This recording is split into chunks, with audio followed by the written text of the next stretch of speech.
Will you regret buying an apartment in New York City?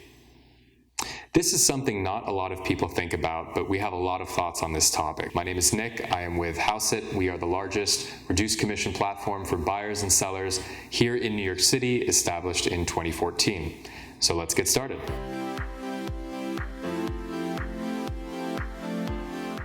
So will you regret buying an apartment in New York City? There are a lot of ways to approach this question. I think on a personal level, the most important thing to think about when you're buying is where you're going to be in 2 or 3 years' time. Buying and selling an apartment in New York City using traditional brokers is very expensive. Buyer closing costs for a condo can be 4% or more. For new construction, they can be 6%. And seller closing costs can exceed 10% if you're paying a 6% broker fee. So, will you regret buying an apartment? Yes, if you have to sell it after only a year or two. Unless you're in the strongest of markets, your appreciation will not be able to keep pace with the actual costs of buying and selling. So, as a general tip, try to make sure you're staying in your apartment for at least 3 to 5 years. Another regret buyers may face when buying an apartment is just having to deal with all of the headache of having neighbors, particularly in small buildings. In a small building, whether it's a condo or a co-op, you are bound to become intimately familiar with your neighbors, and in particular, when it comes to running the building, making decisions, board meetings, controversies, everything can get quite personal very quickly and very intimate. So you'll want to make sure that you understand this and the fact that a rental building is very different from being in a building where the people you are living around might be there for 10 years or more, and they're really not going anywhere in good times and bad. Buying into a large building, on the other hand, can feel a bit more like living in a rental building. So you'll have a very large management company, and you'll have so many people who live in the building that you can feel somewhat anonymous. So to the extent that that's something you're looking for, buying into a mid or large size building is great, but if you are looking for more community and that's part of your objective as a buyer, you might have some degree of regret if you move into a really big building. One other possible regret of buying an apartment in the city is if you don't necessarily know where your job will take you geographically. As I'm sure you're aware, most co-op buildings in New York City have some number of restrictions on subletting. And in some cases, a building might only allow subletting for a few years in the lifetime of the ownership.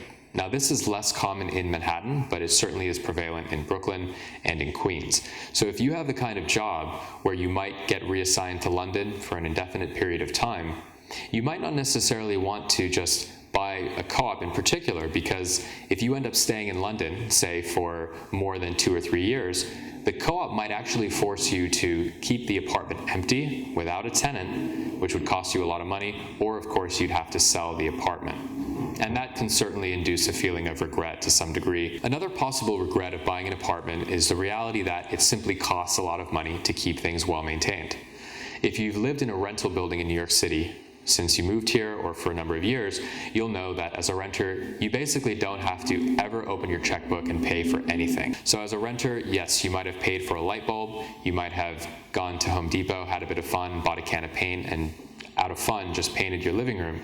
But when something serious needs to be replaced and you're an owner, it can cost big money. For example, if you have a bathroom and one of your tiles is cracked, well, the cost of removing a tile, removing all of the thin set below it, chiseling it out, buying all the supplies, finding the same tile, installing it without cracking any of the other tiles around it, well, you're looking at $1,000 over the course of a few days. So if you have a couple of things that go wrong over the course of a year, owning a property can cost you thousands of dollars in upkeep. Now, the silver lining in New York City is that A, it's one of the best cities in the world. It will always be relevant from a cultural and economic standpoint, and pretty much everybody in the world would love to be in New York City and spend some time here.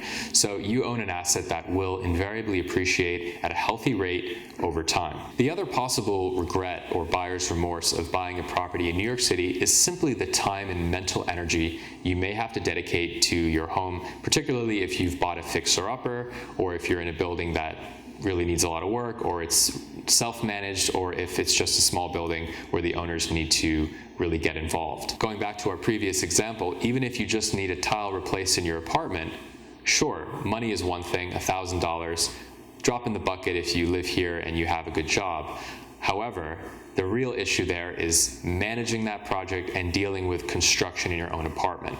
Having contractors come in and out, particularly if you're at your office, and not being able to supervise them, creates a lot of mental aggro and headache, which can really distract from your career.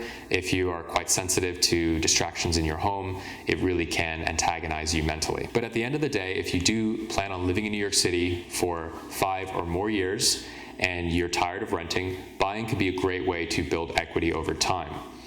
New York City real estate has historically appreciated at a very healthy rate on an annualized basis, but more so than that, buying a property is one of the only ways that you as an individual can take out considerable leverage in the form of very inexpensive money to lever up your investment. So if you are buying a $1 million apartment in the city, taking out a loan of $800,000, 30-year fixed-rate mortgage with zero margin call risk or any other conditions associated with that money is extremely rare. You cannot get anywhere near the same type of terms to lever up your investments, say, in the stock market. It's a unique opportunity really to increase your leverage and really benefit from appreciation over time. Another way to think about real estate is over the course of 30-year hold period. If you buy a property today and you make the payments for 30 years, in 30 years you will own a fully equitized asset that will generate cash flow. It will not have any loan balance. So if you do this and you buy 2, 3, 4, 5 properties, even if you rent 4 of them out, and even if the rent may not cover all of your carrying costs, think about it as you basically just paying a few $100s every month, and then in 30 years owning millions of dollars of real estate, which can generate a very healthy cash flow stream and help contribute to your retirement income. So we hope you found this video helpful. There are a number of ways you can potentially feel buyer's remorse as a buyer here in the city, but if you make the right decision and you buy the right property for the right price, in the right area, at the right time, it can certainly be an amazing opportunity, and it can also make you feel like you've accomplished a bit more in life than simply going to work every day and spewing out and giving away a large portion of your income every month for something that you don't build any home equity from. I'm Nick at Houseit. Visit our website, houseit.com. If you're looking to buy or sell, we have ways to help you and save money on your closing costs. So check us out, and if you like the video, please do subscribe and like. Leave us a comment as well if you have questions. Thank you so much.